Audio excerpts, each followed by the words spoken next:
तो फ्रेंड्स, आज हम बात करेंगे महात्मा गांधी जी के बारे में, जिन्हें भारत का राष्ट्रपिता भी कहा जाता था। क्या इनके सभी फैसले सही थे? लेकिन नहीं, इनके कुछ फैसले गलत भी साबित हुए। आज इन्हीं के बारे में सभी बातें करेंगे, तो चलिए वीडियो में आगे बढ़ते हैं। तो आज हम बात करेंगे दोनों पहलुओं की। दोनों पहलुओं में सबसे पहले बात करते हैं अच्छे कामों की। सबसे अच्छे कामों में आता है हिंसा और सत्याग्रह। महात्मा गांधी के पास न तो कोई हथियार था, न कोई हिंसा की। इन्होंने इन्होंने सिर्फ आंदोलन के बल पर भारत को आजाद कर दिया, और उन्होंने सारे देश को ही नहीं, पूरे विश्व को सिखाया कि बिना हथियार के भी आजादी जीती जा सकती है। दूसरा पॉइंट है जन आंदोलन।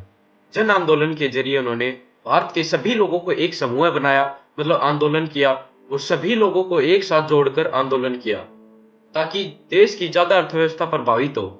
इनकी ये सोच सबसे अच्छी थी कि सभी देश को साथ लेकर चलना। तीसरा पॉइंट है छुआछूत के खिलाफ। इन्होंने दलित वर्ग को हरिजन कह के पुकारा, मतलब इन्होंने दलित वर्ग को ज्यादा अधिकार देने की कोशिश की। चौथा पॉइंट है सादगी और ईमानदारी। ये विश्व प्रसिद्ध है। वे हमेशा सादगी कपड़े पहनते थे, मतलब एक धोती पहनते थे। उनका मानना था यदि देश का विकास करना है तो नेताओं को भी वैसे ही जीना होगा जैसे जनता जीती है। पांचवा पॉइंट है विश्व स्तर पर पहचान। उनका पांचवा पॉइंट सबसे ज्यादा इंपॉर्टेंट है। महात्मा गांधी सिर्फ भारत में फेमस नहीं थे, पूरे विश्व में फेमस थे। उनकी हिंसा और क्रांति इतनी लोगों को पसंद थी।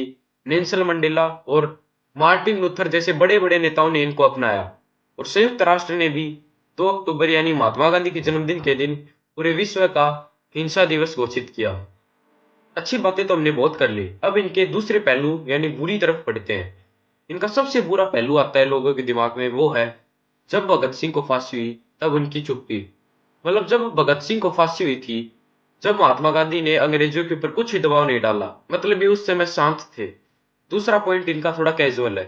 दूसरा पॉइंट है आंदोलनों को रोक देना। जब चोरा चोरी कांड हुआ और इन्होंने आंदोलन खड़ा किया, तब इन्होंने अचानक से आंदोलन रोक दिया, जिससे युवा नेता या फिर युवा व्यक्ति निराश हो गए। पहले तो बहुत ज्यादा बड़ा था यह आंदोलन, लोग इससे ज्यादा जुड़ने लगे, लेकिन उन्होंने आंदोलन बीच में रोक दिया। ये लोगों को बहुत निराश करने वाली बात थी। और ये इसकी कुछ तस्वीरें हैं जो कि चोरा चोरी कांड के समय की हैं, जब वो पूरा देश एक समूह में इकट्ठा हुआ था। तीसरा पॉइंट अत्यंत महत्वपूर्ण है भारत की अर्थव्यवस्था के लिए। यदि ये उस समय हो जाता तो भारत की अर्थव्यवस्था आज नंबर 1 पर आती। वो थी औद्योगिक विकास पर कम ध्यान। महात्मा गांधी ने आजादी के समय औद्योगिक विकास पर बिल्कुल कम ध्यान दिया। उनका मानना था कि देश की असली ताकत गांव और हस्तकला में है। लेकिन आजादी के बाद तो देश को औद्योगिक की जरूरत थी, लेकिन उन्हें तब भी इनके बारे में नहीं सोची।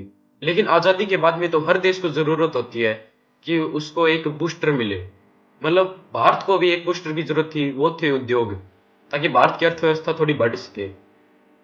उनका चौथा पॉइंट है हिंदू मुस्लिम एकता। उन्होंने सबसे ज्यादा आंदोलन किए हिंदू और मुस्लिम को एक करने के लिए।